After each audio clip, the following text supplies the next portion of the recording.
Wow. Donald Penn tweeted after the Raiders selected an offensive tackle last night. More motivated. Well, he might be more suicidal right now. Well, he might be looking over like baggage jobs at supermarkets. Yeah. Well, I'm sure he's got plenty in the bank. Remember, he held out for extra money, hurting the Raiders' overall salary structure. Or they might have already re-signed Navarro Bowman. Navarro Bowman, I can't emphasize this enough, was the leader on the defense last year. Not Khalil Mack, Navarro Bowman.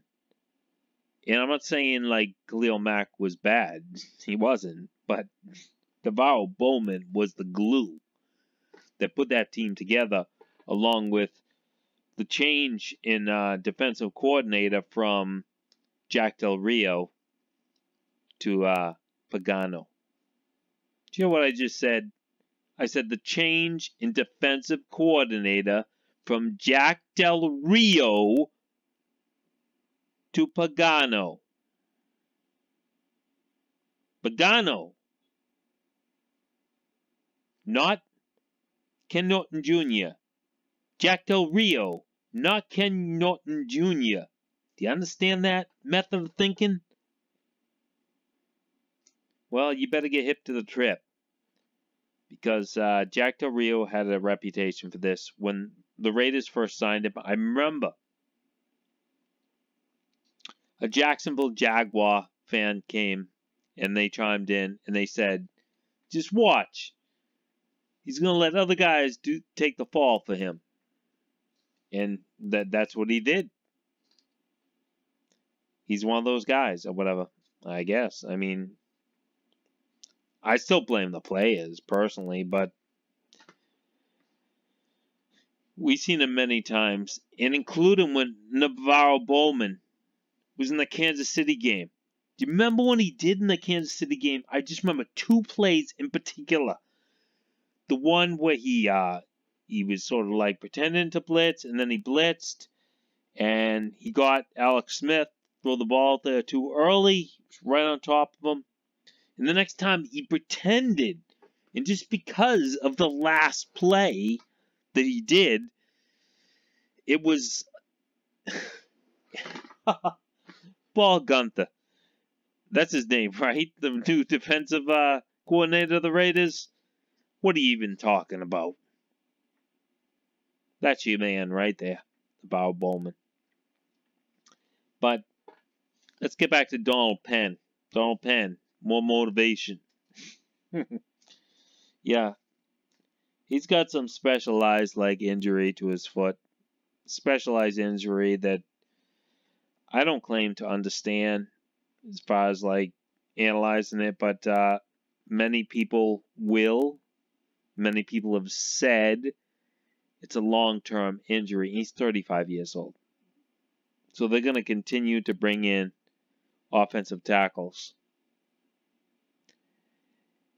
And this could be the writing on the wall for Donald Penn. Really could be. And it is what it is. He had a good run with the Raiders, but you know, after that that one sack he gave up in the Indianapolis game, it really hasn't been the same. Last year with all the protests, all that BS, hasn't been the same. Team hasn't been the same. And they need to bring in some new blood. And there's going to be new competition. And who knows who we drafted in the last couple of years, offensive linemen that are on the bench right now. You know, what Cable and Gruden think of them? We don't know. We really don't know. Because any football team was going to bring in a large group of players before they evaluate down to the last team level of players. So I don't know anything about this guy. We'll scroll down. We'll see something about them. If we can scroll. NFL backup a special team potential.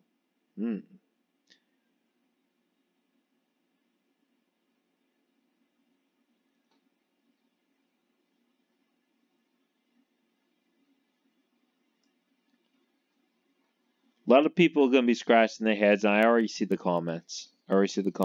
People, Raider fans are just going ballistic. But we don't know what's really going on yet. We don't know. We're talking about a team last year that was expected to compete for the championship, and they floundered. And when you look at these players in the draft, there's no guarantee that anyone who's been talked up as being like some prospect is actually going to work out.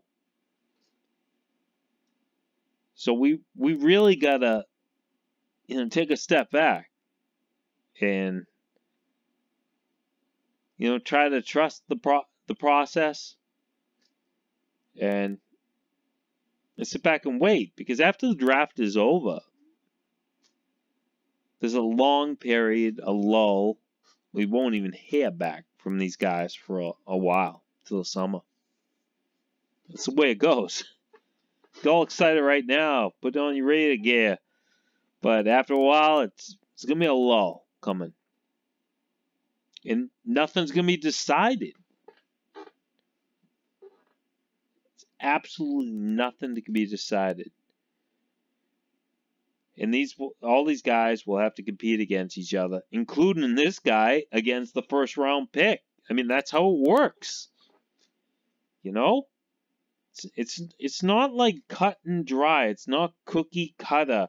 There's no specialty to being a first round pick or a 7th round pick or undrafted.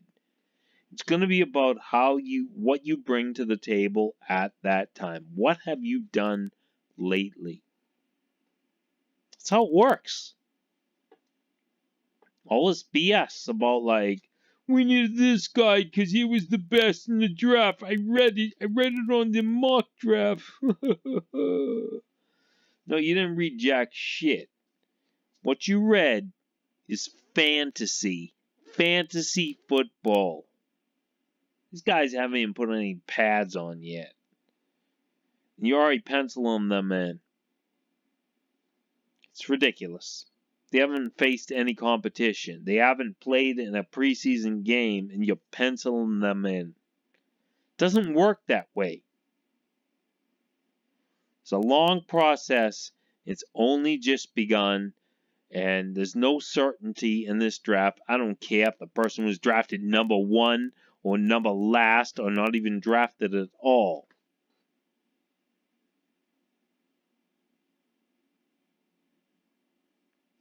I understand why people are upset. You had your heart set.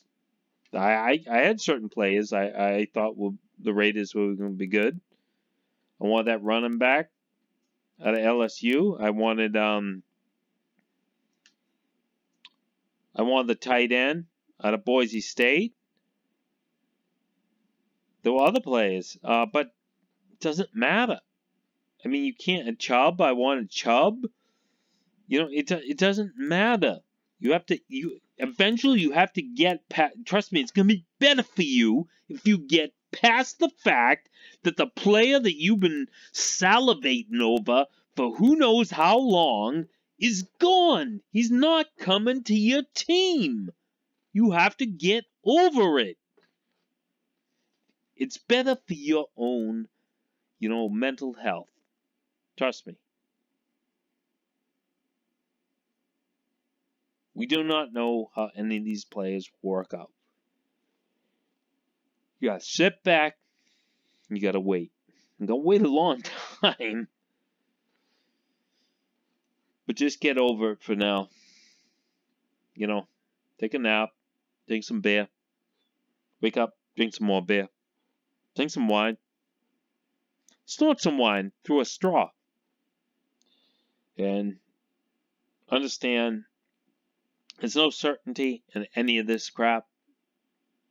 Just try to trust the process. And when the process breaks down and nothing works out, then react. You'd be much better off.